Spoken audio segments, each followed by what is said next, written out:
Cool. Thank you all for coming out. My name is John Lango, and we'll be learning a bit about some intro to Apple security. Somewhere. There we go. Nope. There we go. All right, cool. So I actually just flipped the order of this around, which is why it says in order. Originally this was going to be entirely different, and then it just worked out way better this way. We're going to be doing a little bit of iOS stuff initially, so we're going to be talking about the sysdiagnose, and then also getting a bit into lockdown mode. From there, we're going to be talking about just sort of assorted resources that are available to us in Apple, and also kind of how to make a little bit of a structured roadmap after that. We're going to be talking about ESLogger, which is actually, it should have said the endpoint security framework, but I couldn't fit it in and didn't have enough time to rearrange the slide and the sizes of things. So ESLogger is a built-in tool on your Mac that works with the endpoint security framework, so that you're able to get visibility into those events. And then the fourth item is just things that you can hopefully tell friends and family who still think that their Macs are invincible because of crappy guys that ran 20 years ago. And then at the end, we'll have a couple of takeaways and things like that that are essentially just wrapping stuff up, and then whatever questions. So, cool. Really quick, how many people own an Apple device?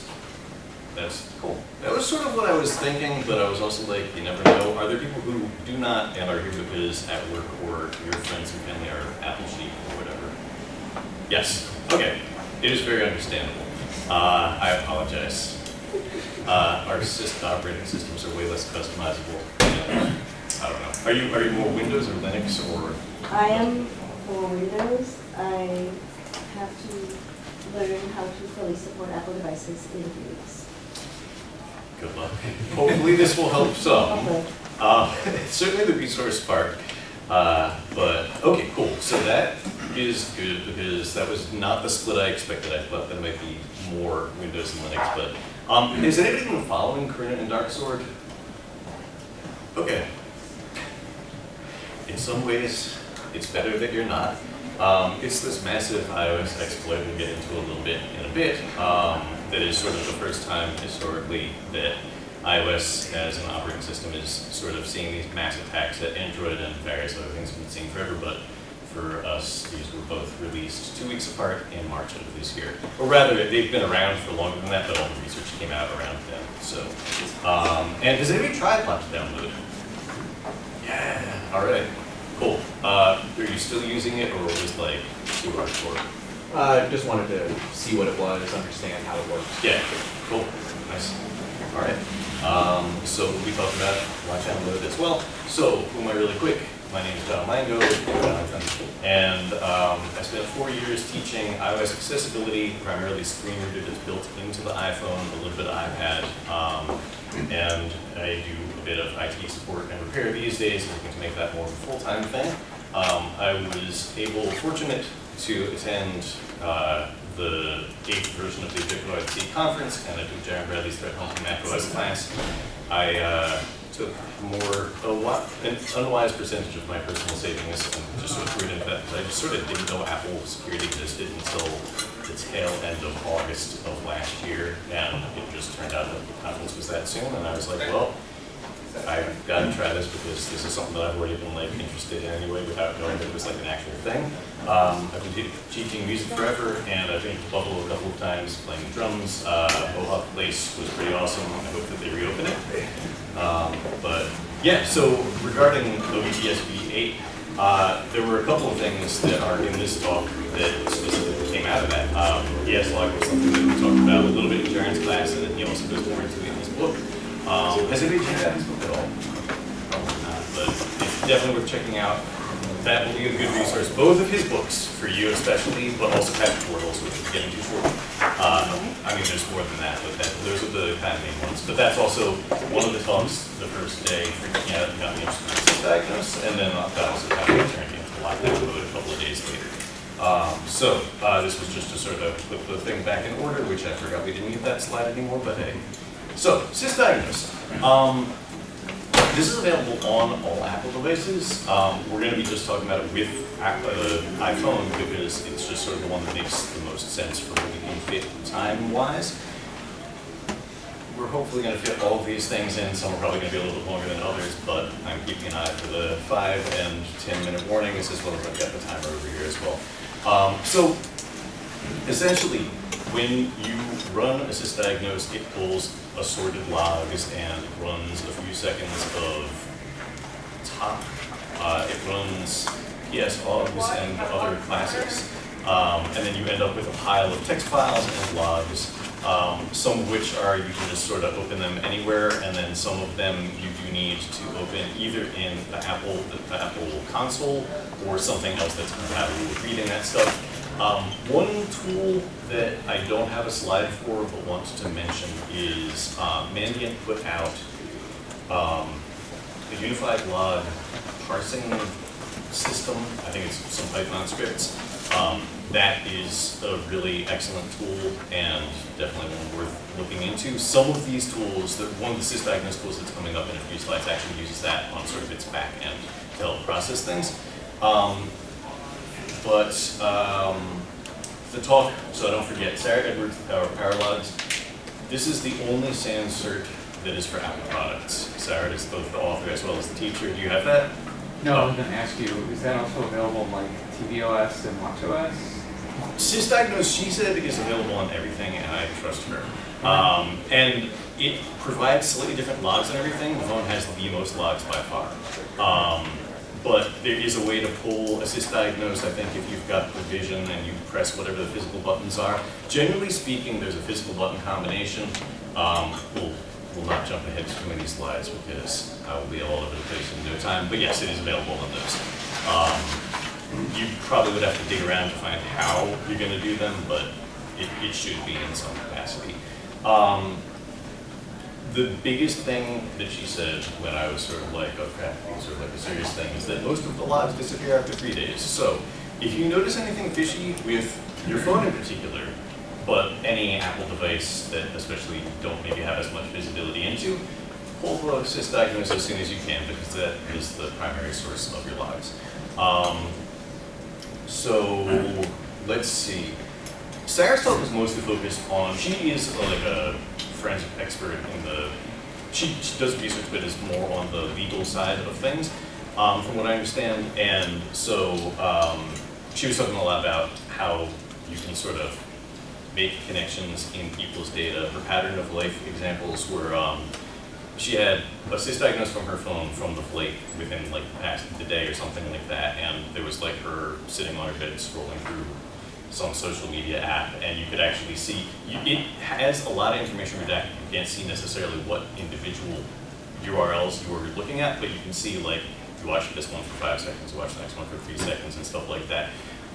This is all specifically in the power log, which is one of many of these logs that are in there. And then she also had, that was, the screen time in the foreground was just that you can also see when you're changing apps and things along those lines. It's listed a little bit differently for Mac because there is actual multitasking, is not the right word for it, but I think you all know what I mean. Whereas on the phone, you've got one thing that you can see at any point in time. Some bonus talks that sort of have things where you might want to just be aware of the logs. Alex Brignoni did a really awesome talk that is also on YouTube that was in one of the ISC2 Florida chapters. And he does exclusively criminal investigations and also has written some cool tools. I believe his is called IE. One of the things that's tricky with all these tools that I also forgot to put in the slides is that because sysdiagnose is a proprietary Apple thing that they designed for their technicians to be able to check on devices. If you go to the Apple store and something is wrong, that's sort of why the sysdiagnose exists, because that way the technicians can pull it, they can see that's it just sort of happens that it has worked out really well for law enforcement and other sides of things.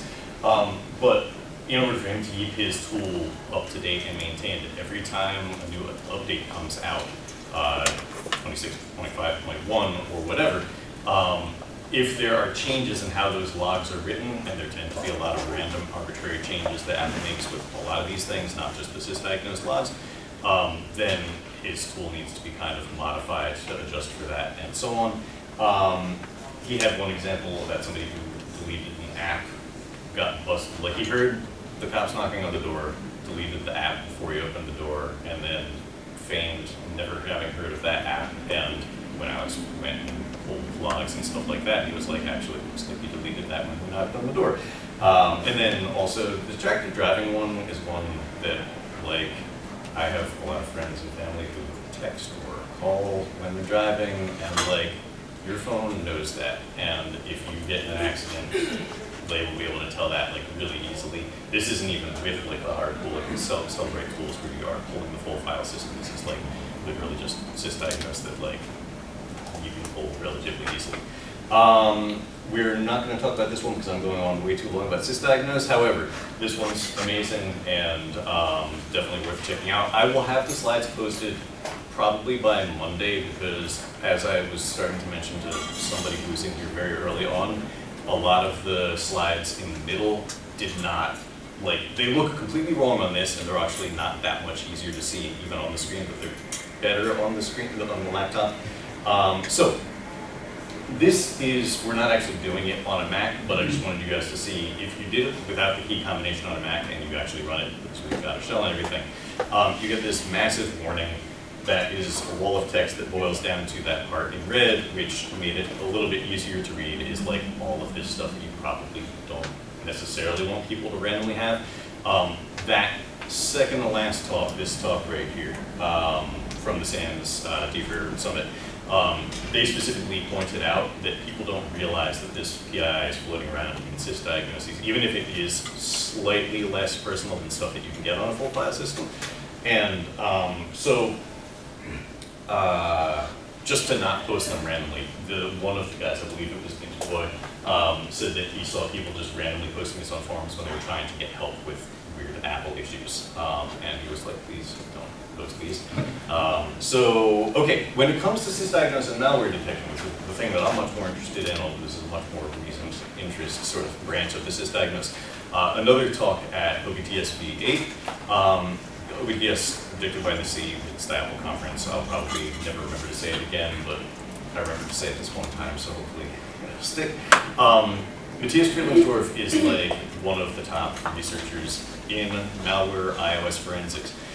The main thing is we don't have on the iPhone any real telemetry, any sort of equivalent of what there is on macOS with the endpoint security framework or whatever the equivalent is on the Windows side, but stuff that you would be sending into Splunk and things like that to be able to actually aggregate all of this data. There are slight workarounds, but they don't give you much telemetry, so if you have some form of bullet place management system, then you're able to get a little bit more. If you are physically connected to your laptop and running in developer mode and having to get the console open or Xcode or something like that, there are like extra things that you can do, but it's like, you're not going to walk around connected to a laptop just in the hopes of getting a little bit of extra information. So for him, the sysdiagnose is sort of like the number one thing. He does also mention other backup artifacts. I don't think that this was necessarily in the same talk. I have listened to so many of his talks at this point that I don't remember. He also, if you have heard of iVerify, is one of the co-founders of that and VP of research. So anytime, like with the Karuna and Dark Sword research that has been coming out of iVerify specifically, he is not necessarily 100% the author, but like one of the major guys behind that. I think that they're one of the many blogs that does not attribute a specific author, but he certainly has put in some awesome talks about it. He did one on Black Hat Asia in addition to OBTS 5, 6, 7, and 8, and did training for sure at OBTS 8, maybe 7, and he's got one coming up at 9 as well. So let's see. The encrypted backups have more information in them, mostly because then the phone knows that it can include your health data and various other things. I don't think that he was saying that the health data was the specific source, but I know that there were bonus things in there that you would sort of like do the encrypted backups if you can. iTunes obviously doesn't exist anymore, but it's still called that, just at a historical thing. So especially sysdiagnose. So at those trainings that Matthias has been doing, he specifically is mentioning mobile verification toolkit, which is very easy to say, which is Amnesty International's tool that they put out a while back. And then there's also a sysdiagnose specific tool developed by the European Commission.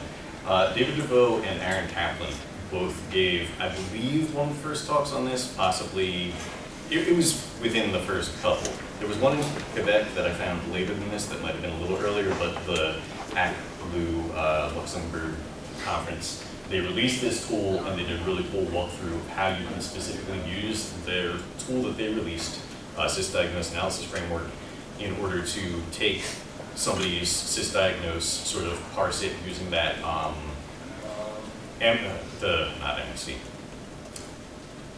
the one that's owned by Google now, Mandiant, parsing it using Mandiant's ULS parser, and then being able to sort of make more sense out of the data that way. We've got like a pile of links on the bottom. The first one is for the talk. The second one is for the actual tool. It's a GitHub link. And then the bottom two are their training notes, which are super detailed. They posted like this very long markdown write-up of just how they went about it and how they trained people at the conference a couple of years later. Really cool. I was going through about half of that when I thought, yeah, I'll be able to give you guys a demo of using SAF, and then at some point I was like, there is not enough time to actually do this. But they also have on there, there's a link to, I think it's HacroPol. There's an iOS forensic CTF using this setup, this is diagnosis analysis framework. So that is a super cool tool, and definitely something that I would like to dig into more. I don't have slides, I don't have any more information about the mobile verification toolkit. That one's been around for longer. Part of the reason that they developed SAF was because MVT relies on the full backup, the iTunes backup, and they were trying to find, the European Commission was trying to find a way to not get as much PII in there as possible, and this is sort of the next best thing. So, brief demo. This is not going to be particularly exciting to see, but we'll see it anyway. So, sadly, aside from the fact that nobody can see a darn thing, it doesn't look, we don't get any feedback. There should be something up there. In theory, if you read through this page, it says something that indicates that sometimes you might get a little feedback that says, cool, now we're collecting your analytics. It mostly looks like you get a screenshot. If you feel like trying it right now, it's like hold it for just under a second, hope that it vibrates, and then let go. And if it vibrates, then you're in luck. And if it doesn't, then there's an alternate way that is more of a pain that we're not going to go through the full thing right now. But it's on this page. It's the one underneath the main thing. And it's way more reliable, where essentially you go into, you have to set up a workaround using accessibility and assistive touch. Inside assistive touch, you can actually add just like a button that says analytics. You press that one and it gives you actual feedback. The top of the screen gives you like this nice little banner and it says gathering analytics, ... maybe a couple other words that I forget. It takes somewhere between 2 and 10 minutes, depending on the size of your device, how full your device is, what mood it's in that day. For me, it seems to be in the 3 to 5 minute range, but Matthias has said, and other people have said in numerous talks, that it can be easily 10 minutes. So once it actually has pulled back, and it will not give you any other, but sometimes it'll give you feedback and it's like, cool, we're done collecting data now. But for the most part, you just have to remember to go dig into privacy. There's like a bunch of pages that I'm not going to remember all of them right now. And then there is a long list of all of these sort of analytic files that I don't know if anybody's ever dug through before, but there's some interesting stuff. And you can either do, in the search bar, just type beginning of sysdiagnose and it'll bring you right to it. Or you can scroll way down to the bottom and find sysdiagnose down there. That pile of logs is actually a tar, like a GZIP thing of a million different things like I was saying from before, but a lot of them have a date stamp, so it'll be year and then month and then date and so on. There are other ones that don't necessarily have that, but a lot of them do. You'll also find like crash reports and stack shots and things along those lines, and there's also a lot of that stuff bundled into the sysdiagnose as well. So let's see. At any rate, if you notice anything weird with your phone or phones that you are in charge of, get a sysdiagnose as soon as you can, because again, the log's going to disappear within 3 days. Once you have the actual file, you can easily airdrop it to something else if you've got assorted Apple devices, or you can connect to USB. I have not done it just through Finder, because when I try to sync my phone, it's way too interested in deleting things that I don't want it to delete. I actually have this nerd app, iMazing, that's like just for iOS backups that are a little bit more customizable and easier to handle than just doing standard Finder/iTunes backup. And in that, there is an option where you can see what it calls file system, and it's closer to a file system when we get in the Files app, but it's not the full file system by any means. But down in that one, there is actually a log section, and you can sort by date, and it's mostly in the correct date order, on about 100%, so you do have to poke around a little bit. But that's a slide that I'm going to try to add when I post these, just so you can kind of get an idea of what that thing looks like and decide if it's worth spending. I think it's $25 for a single license or $55 for free or whatever. It's been for a while. It's been a little while. Lockdown mode.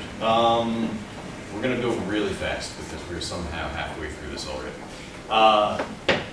So, lockdown mode on the phone. I'm glad that a couple people have experimented at least a little bit. Apple makes it sound super extreme. One of the many things that I'm realizing right now did not make it into the final cut of slides. Runa Sandvik had a blog post a little while back. I forget her company is branded. She does work with journalists, and it's sort of essentially like an Amnesty International kind of thing, helping protect journalists, etc. And she had a really cool blog post that there will be a link for that was talking about how Apple's marketing and calling it this like extreme thing to do is in some way making people think, oh, well, maybe I shouldn't do that, whereas with a lot of other companies, it's like they just label it as whatever basic protections, we'll just get into encryption, which is not even this, but she was making, I felt like, pretty good case, and it's definitely pretty extreme what they say. This is another one that's available, and I wrote all Apple devices. It's certainly available on the more interactive ones. I don't know if this one exists for TV, and it should exist for Vision, because that one's more, but at any rate, we're only talking about iOS for today, in part because we don't have time, but also just because since we don't have the visibility that we get with endpoint security and so on the Mac, one of the only options is just like try and harden things as much as you can. So you're basically like cutting off some attack surface, particularly in iMessage and Safari. Safari/WebKit. So Apple's list is long. There is a screenshot of that, but it's coming up in a little bit. My own experience so far, because I turned it on the second day of OBTS because Jonathan Levin's talk that day. Jonathan Levin is also playing up because his 3 books are like well, more than 3, but the trilogy is like the legendary kind of stuff, just like super excellent books. He had a talk where he mentioned lockdown mode and was basically like, if you're working in security and paranoid about anything, just use it. And I qualify for at least one of those, and had turned it on. And like, yes, it affects messages. I kind of don't care, but I'll show you how. Web browsing, I have noticed it like maximum 5 sites over the past 7 months. Maybe I just don't go to the fancy websites, I don't know. Notifications were actually pretty weird in the beginning. And we've got some screenshots that are hopefully going to be visible for that, but worst case, they'll be more visible and one day, and I'll describe it in the meantime. But that is actually noticeably better in the much recent past. So notifications, this one is one of the few that I had a chance to blow up. Literally a few days after I turned it on, a friend who I had not heard from in ages, it claimed was trying to contact me, and it locked in the felt that you need to block that. And I was like, first of all, that doesn't sound terribly likely, and second of all, something about it made me wonder, like, did she actually text? And there were a few friends who I did text in this time frame. I didn't take screenshots every single time it happened back then, because it just didn't occur to me that I should be keeping records on it, and it certainly didn't occur to me that I would be talking about this. But this one, at this point, I had talked to a couple of friends who were like, yeah, I definitely haven't texted you. Sorry, how's it going though? And I was like, I'm gonna not shoot a text with this particular friend. We'll catch up soon enough anyway. This one was an interesting one back in January, and I made it so it's at least somewhat visible. It was an unknown contact, which is it's trying to do its job. Hilariously, it was my friend's sister saying, hey, we're doing a surprise birthday party. But the thing that I find most interesting is it says, right here, we blocked it, and then directly underneath that, with the same exact timestamp, she clearly texted me anyway, so like, it hadn't blocked anything as far as I can tell. So like, there are definitely some glitches, and in October in particular, by January I think I was sort of like, it had calmed down and I didn't care as much, but October, November, I looked up a couple of times and I was like, what the F is going on with this thing? Because I'm getting all these weird like fake notifications and I'm tired of texting people who didn't actually text me.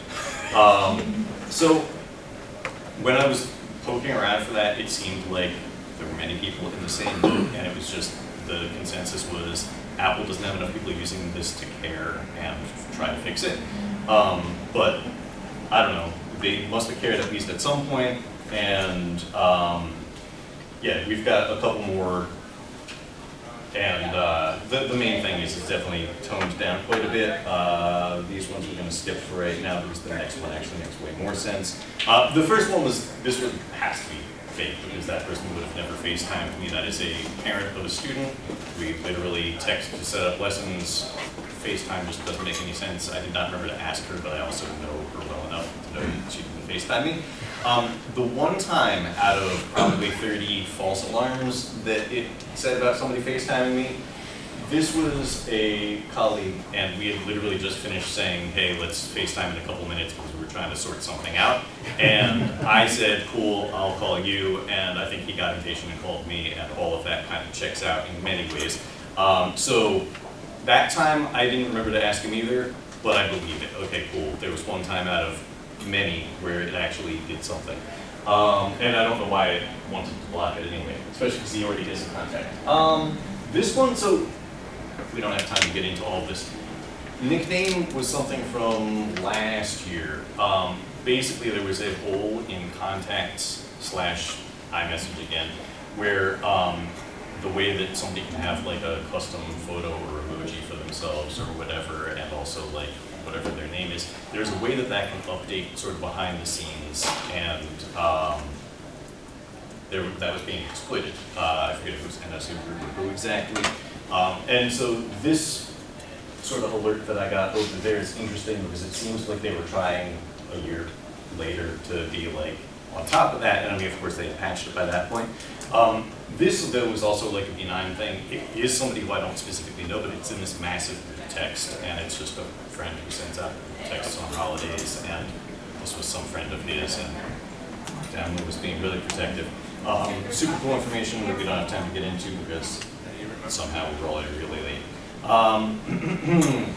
So messages.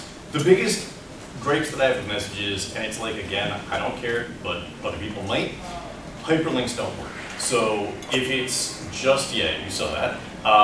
If it's in a wall of text, it's a pain. I'll copy it into notes. Then when you hit done or the check mark or whatever, then you can tap the link like normal because notes isn't against having parsers.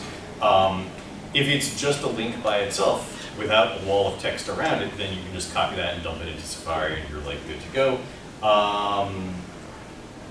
So messages and receiving contact cards is the only one that like is an actual pain, and the thing is, it happens to me less than once every 2 months. But it's also good to know if you're really considering lockdown mode.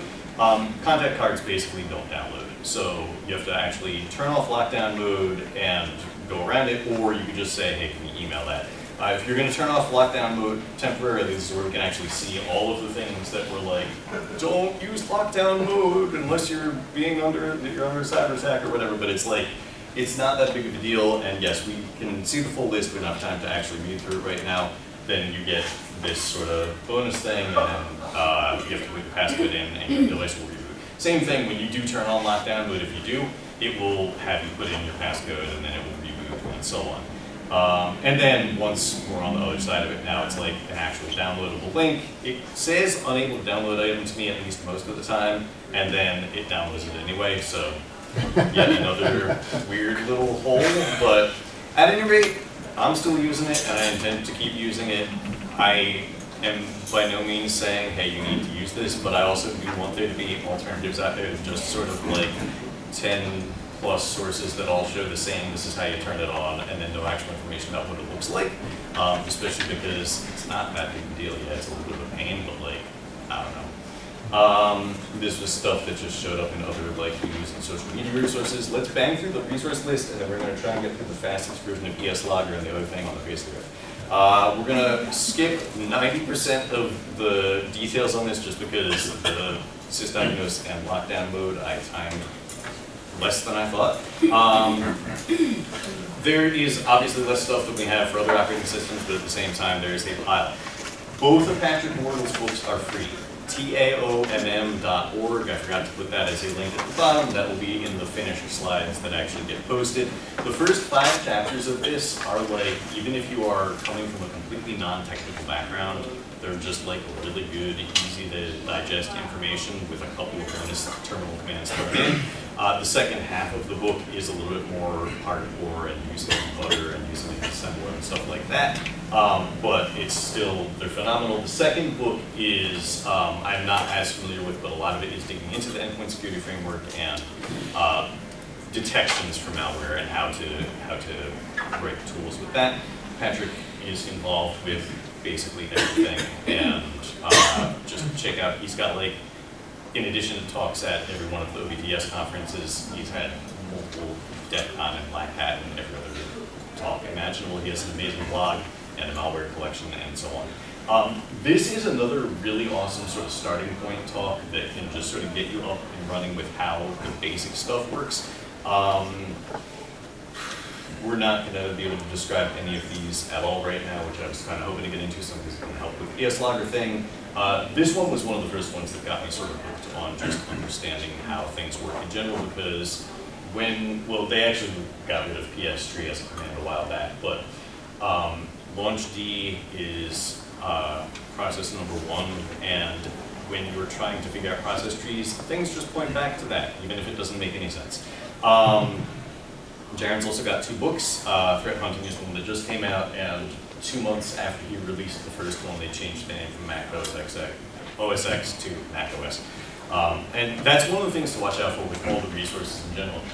Try and stay, to some extent, towards the newer stuff. There are definitely older ones that are still useful, such as the process tree talk that I was just talking about, but things change so rapidly because Apple has full control of the hardware and software, and therefore they change stuff kind of when they feel like it, and they also say replace it no longer supported, and they just kind of keep moving with life. This one is an awesome introduction, Brendan Dalton, for the endpoint security framework and just sort of basics of how it works.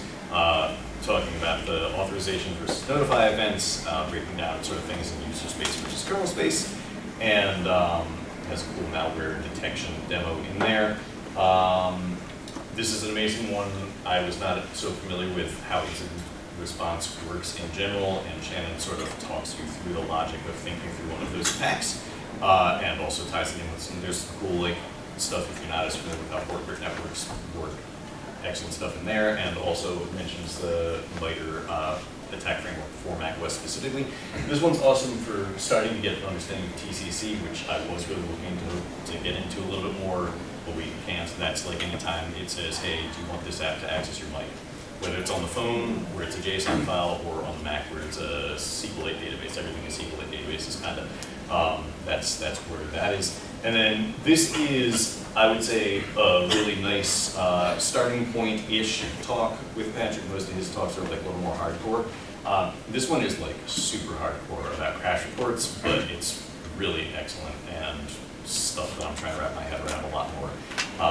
And let's see, iOS, we're not even going to talk because we talked about Matthias and Sarah already. All amazing. Billy Ellis has a channel on YouTube where he goes through iOS exploits and infects his phone with Chrome and watches what happens behind the scenes and various other things. And then there's all kinds of other stuff that we don't actually have time to get into on this one right here. There are LLMs and AI. We said the word, it's 2026. And then, so, OS X internals, so that's like Star OS internals. There's a free one. The first edition is free. Is it not on this? Okay, there it is. First edition is free. Go to his site. There will be an actual proper link for that. Charlie Fitzel is another, he's like a more red team kind of researcher who's got a lot of awesome talks, and he's got an excellent blog as well. And he mentions the older version being useful, even though it's a little outdated at this point. It still just has some great stuff in it. Why are we back on that slide again? Who knows? This one is super cool just in terms of career stuff. We're going to skip these as though they never happened. However, AnyTune is a really cool app. If you, you know what? This is because we're supposed to switch over to other. Looks like this doesn't look right anymore. We need to stop sharing. Nope, we've got the right thing. Did it do it? It did not. I learned how to do the screen sharing thing that works totally different from what I'm used to shortly before we started, and then promptly forgot once we actually started. And we're still not doing the right thing. Sorry folks. Please work.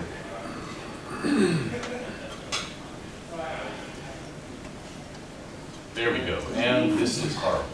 All right, can we blow it up? Cool. All right. So, what do you want to hear more? BS Logger or stuff to try and tell your friends and family so that they don't think that their Mac is invincible? The second one. BS Logger, by show of hands, because otherwise I'm going to lose it. BS Logger, friends and family. Okay, that is slightly more people who said friends and family. BS Logger, find me at any point later today, including like literally 13 minutes when we're out in the hallway. Friends and family, all right. Please just keep your bloody devices updated. Like, it has to be the absolute latest version. I know a few years back there was this N-1, N-2 thing that was being supported and was officially on an Apple page at that time that's since been pulled. Technically, yes, they are back patching to a certain extent, including with iOS right now. We didn't even get into Karuna and Dark Sword. But there's no reason that you should be on the latest patch, among other things. But if they're out of space, if their device, if their hardware is out of date and just doesn't support the most recent thing, if they can afford it, buy a new one. If they can't, buy used and hope that whoever had physical access to it is not a hardware hacker who did something weird. If they're just out of space, through the phone, that app, iMazing that I mentioned, that's, I want to say 35 or 3 licenses, and I can change the number of licenses. I have had 2-3 people who were like, I can't update, and they bought iMazing, they plugged it in, and it's like, you can not just back it up the same way that you do with your iTunes, but you can actually like go through your photos, you can go through your text and stuff like that, you can delete more selectively, and you also can see your real backups instead of just being kind of like in some secretive Apple database somewhere. For the Mac, if they're out of space on the Mac, then Carbon Copy Cloner is a nice alternative to Time Machine where you can also make like a nice file system copy, and then just sort of like gut 20 gigabytes or whatever you need to get the recent update. Liquid Glass, if they're still blipping out about that, but their device supports it, I'm sorry, they have to just kind of do it, and honestly, I hate it too, but it's like you don't notice it after a little while. And also just like, Apple's gonna change the UI and it's gonna keep sucking. Like, they broke the camera, they broke photos, they broke assorted things. But like, it's that or get hacked, I guess. Apps are basically attack surface. This is probably not news. Either leave your automatic updates on or get rid of apps, especially if they're like ancient, outdated apps that are no longer supported. Wi-Fi and Bluetooth, I wish I had a visual for this. This will be included in the actual slides. If you go into your control center and your Wi-Fi is that kind of white color, it's not actually off. It's still like low power on. I think that it doesn't theoretically broadcast when it's in the white thing, but the thing is, it's like, they're broadcasting the trusted networks, and like that is just, you're exposing yourself. So like, you either need to go all the way into settings and turn it off, or make a shortcut that turns them off. That's something that I'm hoping to have on GitHub at some point within 30 seconds. If they notice something weird, pull a sysdiagnose, get it off the computer, get it to you. Hopefully you've learned how to use SAF by then. If they're weird enough, ask them to consider lockdown mode.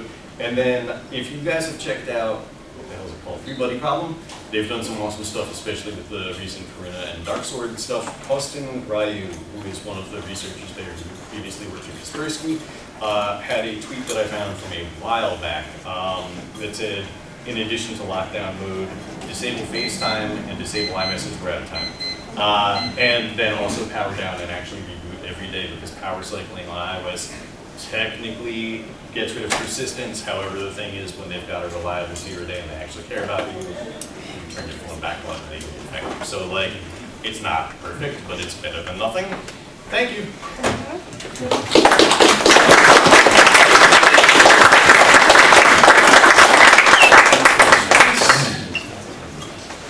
Yeah, obviously, like, go to your next thing, but if there are questions. You have, I think you have like 10 more minutes. I do, but I was supposed to stop for questions, right? Oh, if you want. But That was, I think he had said that the 5 or 10 minutes was yeah. questions. But, I mean, there aren't any questions. If there aren't questions, yeah, please.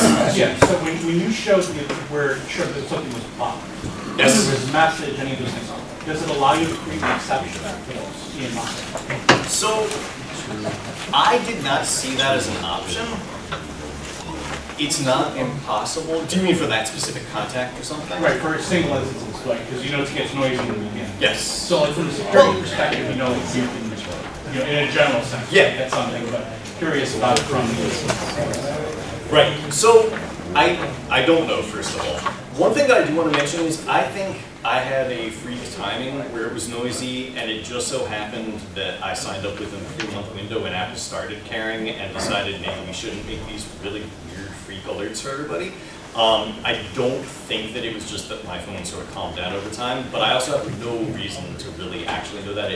That was sort of, it seemed like, especially as we were getting closer and then into the Karuna season, like maybe more people are actually getting on this. I don't know if there is a way to do exceptions for that, but with iOS being as not customizable as it is, I wouldn't be surprised if there's not. Usually when I get that, I'll just sort of tap on it, I'll see who it claimed that it was blocking, and I'll sort of decide from there, is this person actually probably contacting me, or is this thing just kind of having a moment again? Okay. The other question about the emoji Yeah. vulnerability. It's in, I think it was NSO group or something. Is that the same kind of concept in the Favicon issue that people use to for emotions tactics? Kind of the same principle? So, yeah, that one I think is specifically in, was the Favicon also part of a contact as opposed to a? So that's a thing that's been around for a while. I mean, people Right. were maliciously abusing it. Yeah. But I was curious if they were kind of utilizing the same context as they would for a Favicon. That, I don't know for sure. I forgot to put the contact information stuff up. I don't remember. At one point, I think I did know what the nickname was targeting specifically, but it's probably in the same region. Other questions? Just very basic, will the slides be on the BSides Buffalo website?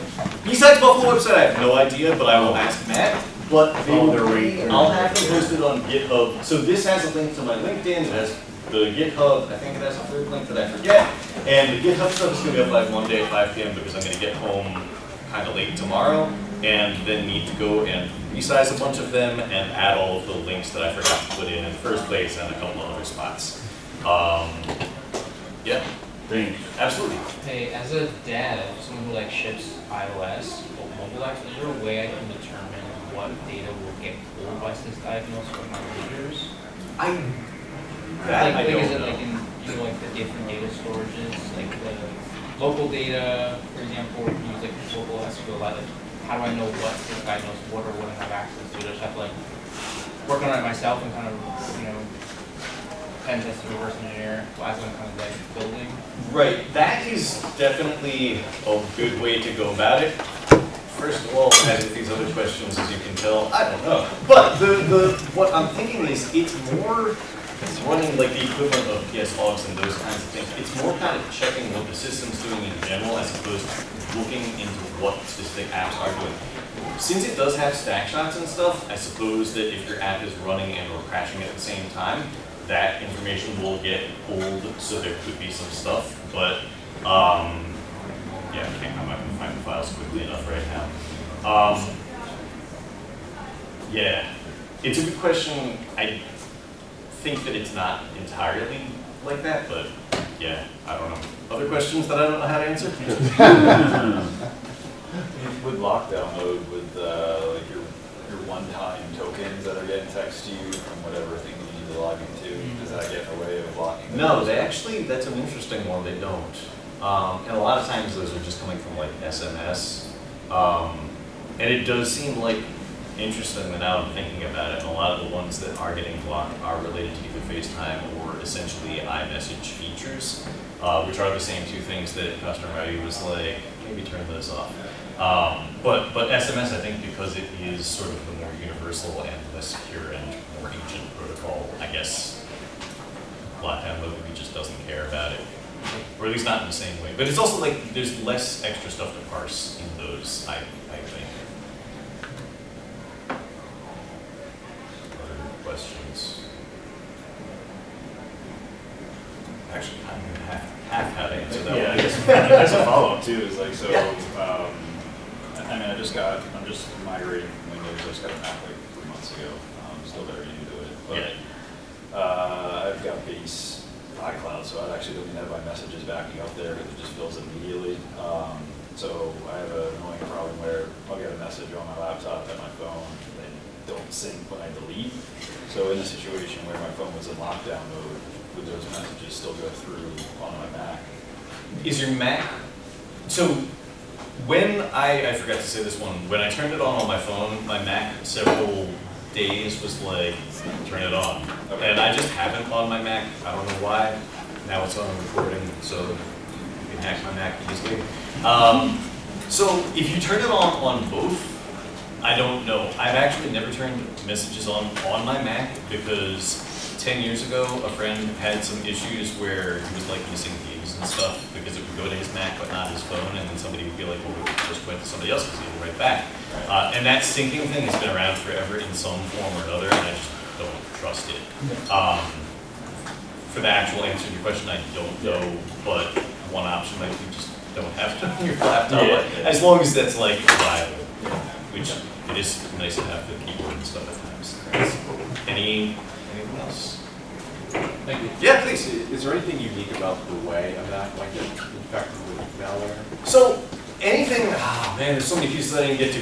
They have the same essential kernel. They're both XNU. The iOS one is more hardened. Anything that can hack an iPhone, default can hack your Mac just because the iOS one is more hardened. There have been some Karuna, I think maybe the NPM Karuna spin-off that was like within the past week or so, I think was more Mac oriented because it was NPM and devs and stuff like that, and you're not going to be using on your phone. But yeah, did that answer the question? Yeah, I just like our clicking the links and phishing emails, is the human still the issue? Yeah, a lot of the time. That's another thing with the iOS ones. A lot of times it's zero click. So it'll, like if you're a targeted person at least, and even with like the Karuna and Dark Sword where it's just like these massive coloring hole attacks. It's like if you land on that website, the JavaScript that's running in the background, just the way that it interacts with WebKit and stuff, you're screwed. Interestingly, there was something both Customer IU and Matthias Freilingsdorf had said where if you use Firefox or Chrome, even though they're still using WebKit, because you cannot get away from that on iOS, whereas Firefox and Chrome are actually different engines on a Mac, certain malware will actually not mess up your phone if you're not running Safari because it still has weird checks that it kind of shouldn't have. Like it should be smarter than doing that, but yeah.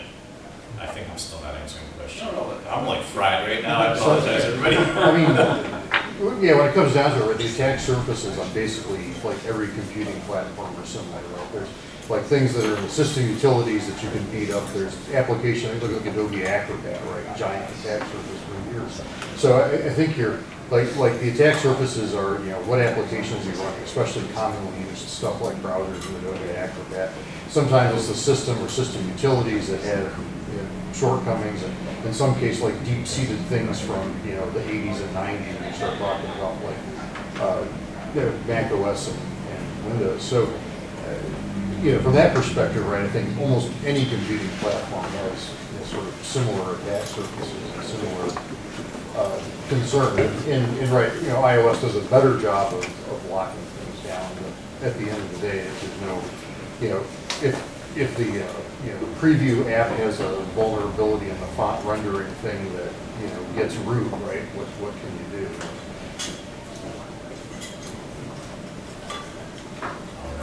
like a big jailbreaking thing a few years ago, right? Cool. Any other last questions? I think the next one is starting pretty soon, but. Cool. Thank you.